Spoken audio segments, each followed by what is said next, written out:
اگر 62-63 عمران خان پہ نہ لگی تو پاکستان میں جتنے لوگوں کو لگی ہے وہ پھر غلط ثابت ہوگی. 62-63 صرف نہیں لگے گی, پیسے بھی برآمد ہوں گے اور خان صاحب آپ کو جیل بھی جانا پڑے گا. تمہاری جیبیں بھری ہوئی ہیں اسرائیلی بھارتی پیسے کے ساتھ. تم نے اس ملک کو میں انتخاب بھی لڑے ہیں, دھرنے بھی دیے ہیں, عدم استحکام کا شکار کیا ہے انہی فورن فنڈنگ کے ساتھ. یہ جو آپ کمپین منافقت کرتے ہیں, ایک سائٹ پر کمپین چلاتے ہیں, دوسری سائٹ پہ معافیاں مانگتے ہیں. صبح فواد چودھری بڑکے مارتا ہے, شام کو معافی مانگنے کے لیے اب گھر پہنچے ہوتے ہیں. روز کہتے ہیں غلامی نہیں کریں گے, آزادی ہوگی, انقلاب لائیں گے, نام آپ سے لیا نہیں جاتا. ہمت ہے تو نام لیں, یہ کہنا ہے طلال چودھری کا. اور اب بات کریں نازیہ, ہم دیکھ رہے ہیں سوشل میڈیا پہ جو مہم چلائی گئی اور اس کے خطرناک نتائج ثابت ہوئے. وزیر اعظم شہباز شریف نے بھی یہ کہا کہ یہ بہت خطرناک طریقہ ہے اور کس سمت میں ہم جا رہے ہیں. اب مختلف سیاسی جماعتوں کی جانب سے, سیاسی رہنماؤں کی جانب سے اس مذموم مہم کی مذمت بھی جاری ہے. مسلم لیگ کاف کے صدر چودھری شجاعت حسین کہتے ہیں پاک فوج نے ہر آفت اور مشکل گھڑی میں قوم کی مدد اور خدمت کی ہے. جی ہاں, ایک بیان انہوں نے دیا جس میں وہ کہتے ہیں کہ امن و امان کی بحالی ہو, دہشت گردی کا خاتمہ ہو. پاک فوج نے ہمیشہ ایک انتہائی اہم اور لازوال قربانیاں ہیں ان کی, جن کو کسی صورت بھی نظر انداز نہیں کیا جا سکتا. سانحہ لزبیلا کا بھی ذکر کیا جس میں ان کا یہ کہنا تھا کہ شہداء کے اہل خانہ کے غم اور دکھ میں پوری قوم برابر کی شریک ہے. انہوں نے یہ بھی کہا کہ ہر چیز برداشت کی جا سکتی ہے لیکن فوج کے خلاف پروپیگنڈا مہم ناقابل قبول ہے اور ناقابل برداشت بھی ہے. سیاستدان سیاسی معاملات اور مصلحتیں پس پشت رکھ کر پروپیگنڈا مہم کو ناکام بنائیں اور فوج کی مکمل سپورٹ کریں, ایسا کہا ہے مسلم لیگ کاف کے صدر چودھری شجاعت حسین نے, جنہوں نے سراہا پاک فوج کی ہر آفت اور مشکل کی گھڑی میں جو وہ قوم کے ساتھ شانہ بشانہ کھڑی رہی, ان کے کردار کی تعریف کی اور جو بھی پروپیگنڈا مہم چلائی جا رہی ہے جس طرح سے ابھی رضوان آپ نے بھی کہا اس کی شدید الفاظ میں انہوں نے مذمت بھی کی. دوسری جانب صوبائی وزیر سندھ شرجیل انعام میمن یہ کہتے ہیں کہ عمران خان اپنے ورکرز کو تہذیبی پر اکسانے اور ورغلانے میں مصروف ہے. عمران خان کا ایجنڈا پاکستان میں انتشار پھیلانا ہے. ہیلی کاپٹر آنے کے حوالے سے ہی اپنے بیان میں صوبائی وزیر کا یہ کہنا ہے کہ ہیلی کاپٹر سانحے پر نہ صرف شہیدوں کے ورثہ بلکہ پوری قوم افسردہ اور غمزدہ ہے. سانحے کے بعد عمران خان کی جماعت نے غیر اخلاقی مہم چلائی جس سے شہداء کے ورثہ کی دل آزاری ہوئی. پوری قوم میں عمران خان کے لیے شدید نفرت بھر گئی ہے. شہداء کے معاملے پر عمران خان اپنی حرکتوں سے باز آ جائیں. اور یہاں آپ کو آگاہ کریں کہ ابوظہبی کے ایک سرکاری ذرائع نے بتایا ہے کہ متحدہ عرب امارات مختلف اقتصادی اور سرمایہ کاری کے شعبوں کی پاکستانی کمپنیز میں $1 ارب کی سرمایہ کاری کرنے کا ارادہ رکھتا ہے. اس اقدام کا مقصد سرمایہ کاری کے نئے مواقع اور مختلف شعبوں کے منصوبوں میں تعاون کی نئی راہیں تلاش کرنا ہے تاکہ دونوں ملکوں کے بہترین مفاد میں دو طرفہ اقتصادی تعلقات کو وسعت دی جا سکے. سرکاری نیوز ایجنسی وانک کے مطابق متحدہ عرب امارات اور پاکستان گیس توانائی کے بنیادی ڈھانچے, قابل تجدید توانائی, صحت کی دیکھ بھال, بائیو ٹیکنالوجی, زرعی technology, logistics, digital communication, e commerce اور مالیاتی خدمات میں تعاون جاری رکھنے کے خواہاں ہیں.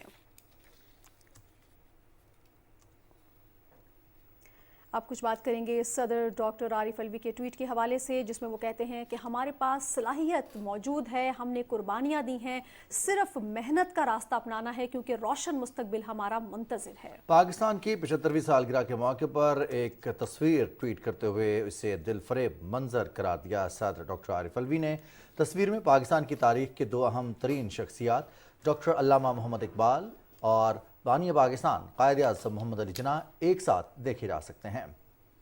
صدر مملکت نے کہا کہ ایک نے خواب دیکھا اور دوسرے نے اس خواب کی تکمیل کی.